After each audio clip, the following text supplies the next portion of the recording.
Сәлеметсіздер ме, балалар? Сәлеметсіздер. Көңіл күйлерің қалай? Жақсы. Қазір жылдың қай мезгілі? Күз. Жеңіс толық жауап беруге тырысайық. Қазір жылдың күз мезгілі. Айтамыз. Қазір жылдың күз мезгілі. Тамаша. Бәріміз бірге. Қазір жылдың күз мезгілі. Ал біздің көңіл күйіміз қалай? Күшті болса, онда бүгінгі күшті көңіл күйлермен ойындарымыздың топтамасын бастайық. Бірінші біз артикуляциялық жаттығу жасаймыз. Тіліміз әбден жаттығу үшін. Ол үшін бізге осындай мамандықтар деген ертегі кітапшасы көмектеседі. Айтайықшы, мамандықтар. Диана, даусың шығарып айта қойшы, мамандықтар. Тамаша. Енді қараймыз. Ашамыз, осының ішінде ертегіміз бар. Бірінші бетін ашамыз. Асықпай ғана. Бірінші бетін ашамыз.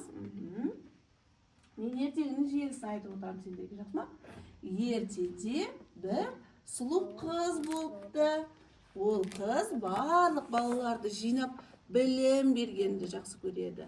Солай ол бір күні ауылдың барлық балаларын жинап білім беретін мекемені ашады. Оның атын балабақша деп атайды. Міне суретті көріп тұрсыңдар ғой, балабақша бар. Айтамыз, балабақша. Ал балалардың барлығы жиналып, ұйқыдан тұрады таңертең. Ұйқыдан тұрады да тісін тазалайды. Ал біз тісімізді немен тазалаймыз? Щеткамен. Жарайсың, Диана. Малика, немен тазалаймыз? Даусымыз шығарамыз. Щеткамен. Тісімді тазалаймын. Кеттік, кәне. Тіліміздің ұшымен үстіңгі, астыңғы тістерімізді тазалаймыз. Аузымызды ашамыз. Айнаға қарап отырып жасаймыз. Ерасыл, айнаға қара. Жеңіс, айнаға қара. Аузымызды ашамыз қатырақ. Жағымызды қозғалтпауға тырысамыз. Тамаша. Ал балалар балабақшаға барған кезде оларға аспазшы таңғы ас әзірлепті. Таңғы асты әзірлеген адамның аты кім? Мамандық иесінің аты кім? Қалай аталады? Кім деп айттым жаңа? Кім дайындап қойыпты оларға таңғы асты? Аспазшы. Аспазшы таңғы ас дайындап қойды балаларға, е? Бірінші құймақ берді. Құймақ жаттығуын жасау үшін жалпақ тілді астыңғы ерінге қоямыз. Аузымызды ашамыз. Жалпақ тіл. Айнаға қараймыз. Тіліміз жалпақ.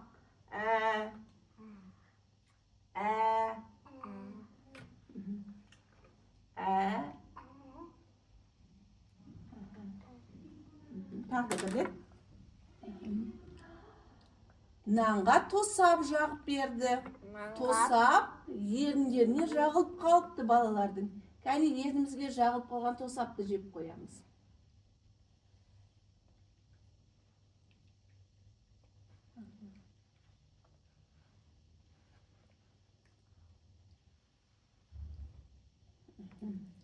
Жарайсыңдар.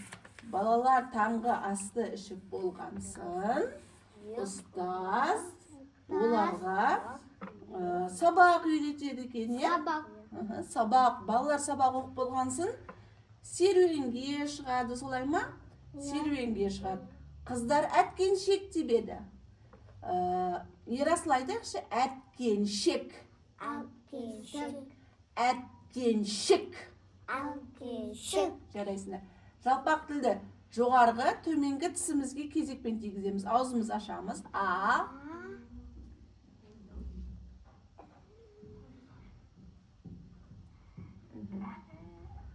Ал ұлдар болса футбол ойнайды. Айтып көреміз кәне. Футбол.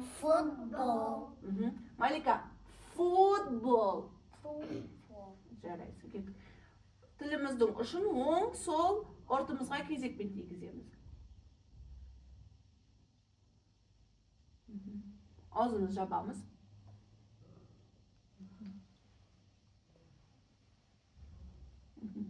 Тамаша.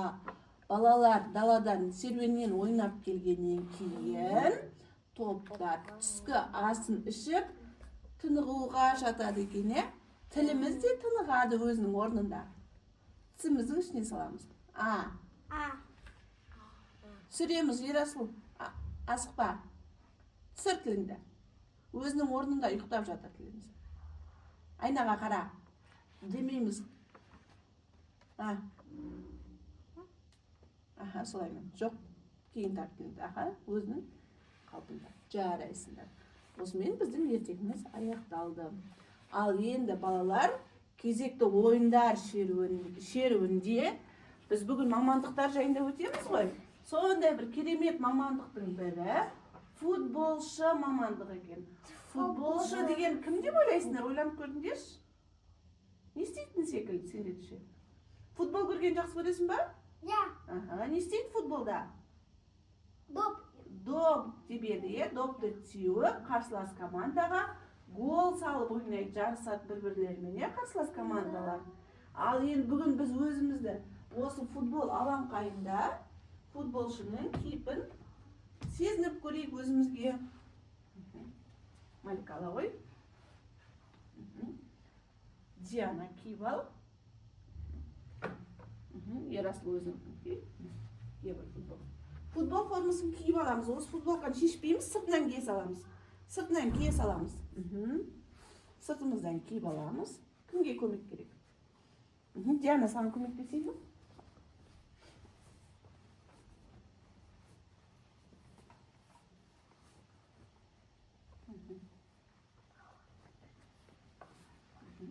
Тұрамыз. Орындықтарымызды алып,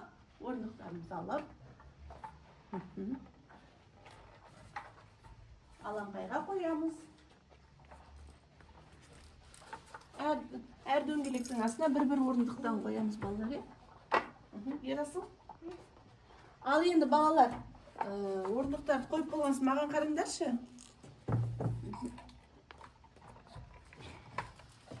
Қараңдар, қыздар бізде қандай түсті футболка киіп алған? Қазақшасын айтамыз. Қызғылт түсті, екеуің бір командасыңдар. Кәне бес беріңдер бір-бірлеріңе. Ал жігіттер, сендердің үстерінде қандай түсті футболка? Қара, сендер бір командасыңдар. Бес беріңдер бір-бірлеріңе. Тамаша. Ұлдар, жеңіс мына жерге отыра ғой. Ерасыл, сен мұнда отыра ғой. Сен осы командасың. Мына орын отыра ғой. Диана бер жаққа. Малика, сен ағы кетсін.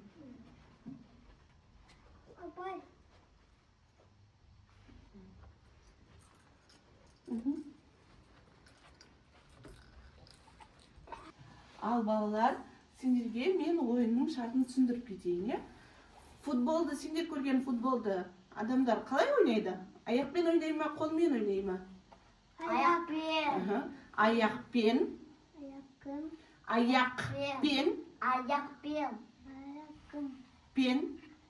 Ойнайды. Ал біздің футболды балалар үрлеу арқылы ойнаймыз, түсінікті ма? Тынысымызды ретке келтіру үшін. Қане, барлығымыз мұрнымызбен ауаны жұртып, аузымызбен үрлеймізген тағы да. Тамаша. Енді қазір мен ортаға допты қоямын. Қара, ұлдар, сендер мына қақпаға саласыңдар болды. Ал қыздар, сендер мына қақпаға саласыңдар, түсінікті ма? Ұлдар сияқты кішкене өстіп бастарын көтерсеңдер болады. Қане, мен ысқырғанда бастаймыз.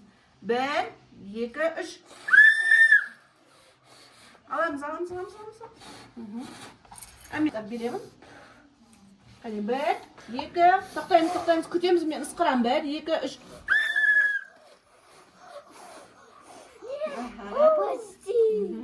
Кішкене қалды, жарайсыңдар, тағы да.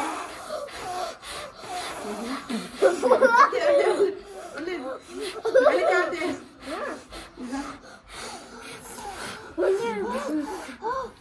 Tағы да бір ұштама. Қайда, 1, 2, 3.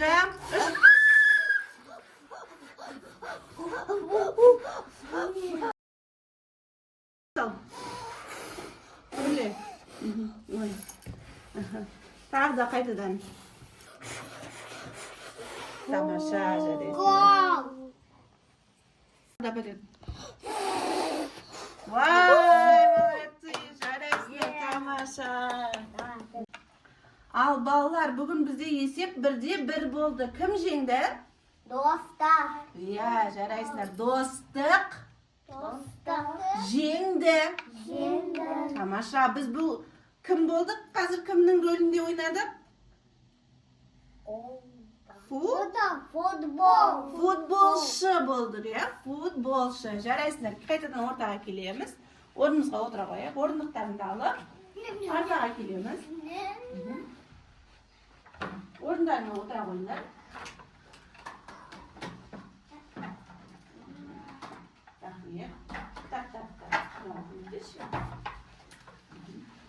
Орындықтың отыра қоямыз. Балалар, қазір біз бірге мамандықтар жайында мультфильм көретін боламыз. Мультфильмді жай экраннан емес, голограммадан көреміз. Дайынсыңдар ма? Мұқият тыңдаймыз, мұқият көреміз. Бір-бірімізге кедергі жасамаймыз. Келіп, голограмманы айналып тұруларын керек. Келеміз балалар, келмеді. Тек өздерің келдер, орындықтарын келеміз. Кішкене артқа тұр. Кішкене артқа тұр. Кішкене артқа тұрамыз, Ерасыл, қатты жақынам. Қас көрінесің. Көрінді ма? Көруге дайынбыз ба? Көргілерің келеді ма? Иә. Көргіміз келеді. Мен ұстазбын. Мен балаларға білім беремін. Оларға әлемді танытамын. Қолына алғаш қалам ұстап жазуды, кітап ұстап оқуды үйретемін. Мен дәмді етіп ас дайындап, барша халықты тойдырғанды ұнатамын.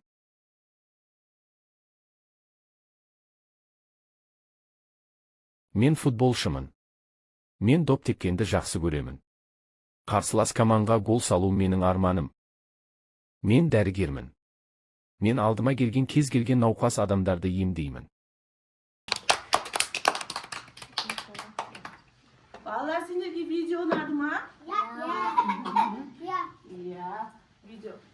Ал, енді бұл видеодан сендер қандай мамандық иелерін көрдіңдер? Футболшы, сосын білім беретін адамды кім дейді екенбіз? Ұстаз дейміз, жарайсың. Сосын ал адамдарды емдейтін адамды кім дейді екенбіз? Дәрігер дейді, тамаша. Ал тамақ әзірлейтін адамды кім дейді екенбіз?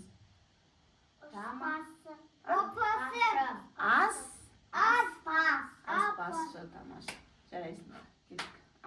Орындықтарға отырамыз.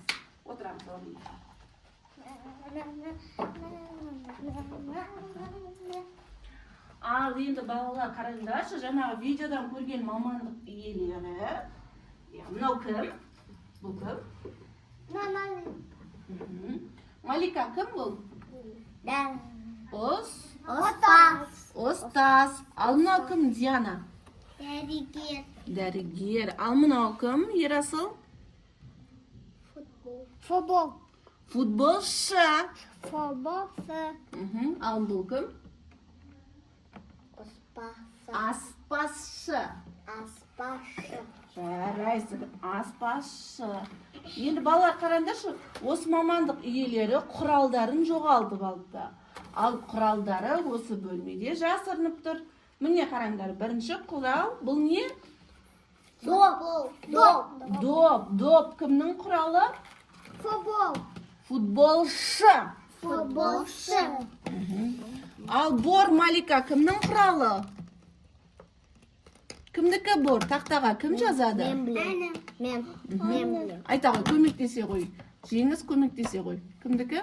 Надя. Атын кім деп айтамыз? Кім біледі? Кім есінде сақтады мына мамандық иесінің аты? Сендер күнде балабақшада көресіңдер ғой? Мен кіммін?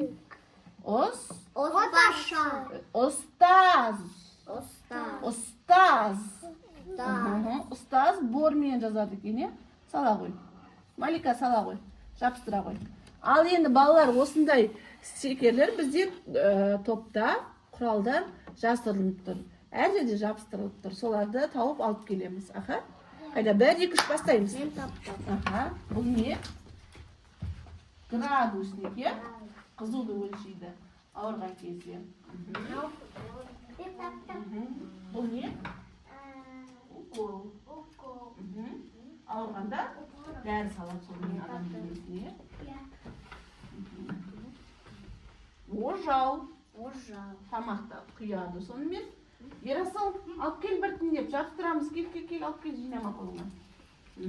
Айтамыз. Кітап. Кітап. Ұстаздікі. Кітап. Дәрі жинап отырсың, Ерасыл. Буцы. Мына ала ғой. Дәрі. Ала ғой. Алана сен ал. Малика, айтамыз. Мынау не? Қарындаш, оны кім қолданады? Ұстаз. Айтамыз, бұл не? Кітап. Бұл дәптер. Дәптер. Оны кім қолданады? Оны ұстаз қолданады. Айтамыз, ұстаз қолданады. Қолданады. Бір құрал қалып қойды балалар, іздейміз. Аха, міне тапты, жарайсыңдар. Диана, жарайсың. Мен білемін. Бұл не? Доп. Қақпа. Қақпа. Я, жаңа қақпасына қарсылас команданың гол салды ғой. Бұл сондай қақпа. Қақпа. Жарайсыңдар. Тамаша, рахмет балалар. Ал енді балалар, біз қазір Kahoot ойын ойнайтын боламыз. Бүгін сендер ойындарды қалай түсіндіңдер, түсінбедіңдер, осы ойын арқылы білетін боламыз, е? Мұқият боламыз, апайды бірінші тыңдаймыз. Содан кейін барып нұсқаларды белгілейміз. Мамандықтар деген тақырып. Бірінші сұрақ. Бұл қай маманның құралы? Қазір суреті шығады. Бұл қай маманның құралы? Дәрігер. Аха. Егер аспазшының құралы болса, тыңдаймыз. Аспазшының құралы болса, қызыл нұсқа. Ал егер дәрігердікі болса, сары нұсқаны таңдайсыңдар. Футболшыныкі болса, көк, ал мұғалімдікі болса, жасыл нұсқаны. Сендерді көрдіңдер ме? Сол телефондарында нұсқалар тұр. Таңдаңдар. Дәрігер қай нұсқада тұр? Сарында. Сарында тұр. Сарысында тұр. Сары нұсқаны таңдаймыз. Сен өзің алдыңдағы сары нұсқаны таңда. Бірінші сұрақ көмектесең. Ерасыл, Жеңіс өзіңдегі сары нұсқаны таңдай ғой. Қандай басаң? Сен жақсы, жарайсыңдар. Барлықтарың дұрыс жауап беріңдер. Келесі сұрақ. Мұқият боламыз. Бұл жерде ойында балалар жылдамдықта неге алынады? Есепке алынады. Ерасыл ең бірінші есепте белгілепті, сол үшін бірінші орын Ерасылдікі болып тұр қазір. Ал екінші сұрақ, ұстазды белгіле дейді. Ұстаз деген адам белгілейміз. Қызылда ұстаз тұр ма, қызыл сұрақта? Әлде сарыда ұстаз тұр ма? Бірінші қараймыз. Екінші көк или жасыл қайсысында тұр? Қайсысында ұстаз тұр? Мұқият болыңдар. Ұстаз, мұғалім, апай қайда тұр? Астында. Белгілейміз өздерінің телефондарынан белгілейміз. Қайда болсын? Өзіңде нұсқада қайда тұр? Ұстаз қайда? Сарыда тұр. Демек сарыны белгілейсіңдер. Жарайсыңдар. Мен доға. Барлығын дұрыс жауап беріпсіңдер. Ерасыл әлі де алда келе жатыр. Қалай? Ерасыл жылдам жауап беріп жатыр ғой, сол үшін алдыда. Бұл кімнің құралы? Футболды. Аха, футболшы қай нұсқада тұр? Мен бастым. Апай, мен бастым.